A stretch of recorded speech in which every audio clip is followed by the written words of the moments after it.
NFT IQ HeadDAO is the topic today.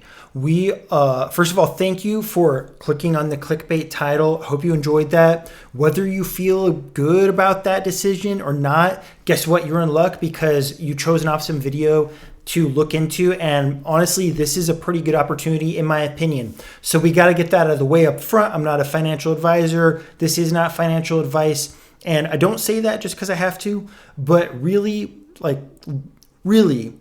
nobody really knows what's going to happen to your money out there in the NFT space. I do this for fun. You probably should too. That being said, let's move into my shill video, part 1 of HeadDAO, part 2, my news update about HeadDAO, because there's actually a whole bunch of new stuff that if you haven't been in the Discord and stuff, you want to hear about it. You want to hear about this. So check it out. So here's the shill part. It's just a bad time to sell NFTs unless you're really up on the crypto versus what you paid for it. Or maybe you've got some NFTs that are just kind of stagnant where you already have good gains on those. Sure, sell those off. Maybe go buy better NFTs, maybe cash out and get that like steep price Ethereum or whatever you're holding. That might be an awesome decision, but it's really a bad time to sell unless you're in that position because the prices are just down, the volume's down, the floors just kind of are not looking so good right now. So that's the number reason why I would just hold this one if you already have it. And the other thing about it is that means the floor price is really low. So it's a good price to buy one if you don't have one already. HeadDAO is also awesome because they have the best holdings of any of these community wallet DAO projects. And I'm not going to talk trash about other projects. I think there's other ones out there that are really good for various reasons. But in terms of just which NFTs they've spent their Ethereum on and how much Ethereum they have to throw around, plus how much money they're driving into their project still, this one is the winner by far. And I'm not going to go through all the details and what they home, blah, blah, blah, because you can look that up. You probably already know all about it. So let's just move on from that. The volume. A DAO with a community wallet where they throw money in based on transaction royalties. You have to have volume. Volume is the king of an NFT like this. And this project has some of the best volume for it's been on the top 10 charts, I believe, for since the 11 days since it launched, which is pretty impressive considering it ever broke that 1 ETH floor. It's not like a blue chip yet. So even then, they're on the top of the charts in Nansen. So we can actually check that out right now. I'm looking at HeadDAO individual transactions. You can see there's still tons of them coming through. And you can also see this 0.6 floor price is just very, very stable over the last couple of days. We had that flirt, even in a bad market, we had that flirt with 1 Ethereum, and now we're down to 0.6. But the fact that this has had this cycle a couple times and that it always just kind of bottoms out between 0.5 and 0.6, to me, that should just raise your confidence about either holding it and being yeah, I'm going to wait for the value to go up to sell, or just getting in because this dip is probably the bottom of this thing. That's what I get out of this chart right now. Second thing, the number of unique buyers is still very high. So yesterday we had 300 unique buyers, day before 500 unique buyers, a couple days ago, almost 800 unique buyers. And I'm not trying to talk trash on any project. I like Mutant Cats. Mutant Cats is great. I would hold them. I think it's a pretty good project, but the number of unique buyers, pretty low. 80 unique buyers, 87 transactions, 70 unique buyers a couple days ago. They got 115. These total transaction numbers and these unique buyer count, it's just not comparable. We're we're doing way better on HeadDAO for those numbers.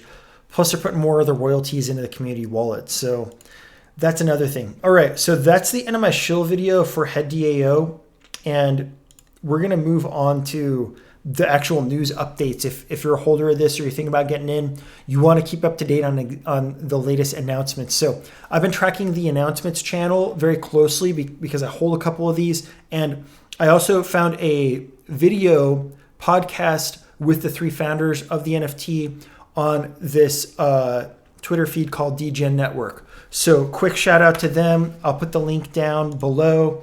Hopefully I remember to do that. check it out. The interview is definitely worth listening to if you're really like on the fence about this. And I gained a lot of confidence. So really the number one news announcement for me, and I know this is going to sound weird because there's like a bunch of other stuff, but the number one most important announcement that they made was one of them is in contact with an attorney who has reassured them multiple times now that they're not at risk for being delisted from OpenSea. So this has been the big like elephant in the room X factor for this project, is because they're paying out royalties with this HeadDAO currency to their holders. It can cross a legal barrier called the securities. And at that point, OpenSea can no longer list their project. And this isn't because OpenSea is like mean or something. This is because this is how the law works. So OpenSea, like they canned, I think 2 projects or something is what I heard for this very reason. And Shamdu and like this other guy, they were going into why that happened on those other projects. So here's why. They were advertising as creating passive income, and they use this specific phrase income or passive income. And this is a big red flag, a like red highlighter, yellow highlighter in the legal world of being a security. So because they've chosen not to advertise themselves in this way, they're not at risk. This is the claim, okay? I'm not saying this 100% right, but this is what they were discussing during the podcast today. That made me feel a lot better because I've definitely had a couple moments where I'm thinking about it like, okay, I'm up and I could invest in other projects with this money, which is cool. Might be fun to diversify. Maybe I just sell these off and it's still at risk of going to zero. So that's a big issue in my mind, but I'm feeling better about it after this podcast. So that was really good news. Other news updates, not only do they have a staking system, but now it actually works pretty well. So I waited a couple of days. I didn't try messing around with it. Like I just don't try new NFT stuff launching. It's always messed up. So I don't try any of the new software gizmos like the day they come out. I always wait a couple of days. I haven't staked mine yet. I'm going to be doing it soon probably. But it sounds like it's stable. You can stake them, you can de-stake them, you can kind of select which ones you're going to stake and de-stake, and that's really nice. And there's going to be benefits. So you're getting the head already, but they actually went through an announcement of the kind of utility, and they said they got most of these ideas from the community, is what they said in the podcast, and the utility is pretty neat.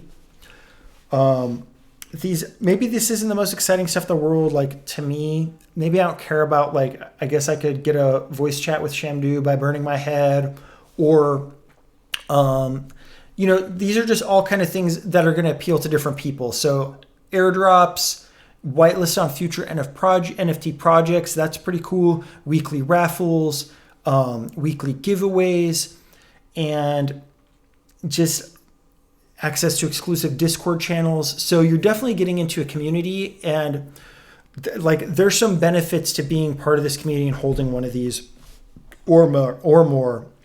So yeah, that's the other thing I can mention really quick while we're in the Discord, just to show one more time. Like this Discord has just been like, it's really just going all the time. It usually just says like multiple people talking, like always. So there's also tons of suggestions in here. You can see like people are leaving ideas for what they're going to do next. And Shamdu said on the podcast that they're going through and reading every message in this channel. And, especially once they have these like holder only channels, they're really going to be paying attention to those areas. So it feels pretty good. That's pretty much the end of the news update. That's pretty much the end of my shill video for HeadDAO. And so I just want to remind everybody, thank you for subscribing and hitting the like button. The channel is growing. It's really fun and exciting for me. And you're still very early, not just in HeadDAO, but also on my channel. So thank you for that. Bell notifications are going to give you time-sensitive updates. And with that, I just want everyone to have a good time trading their NFTs.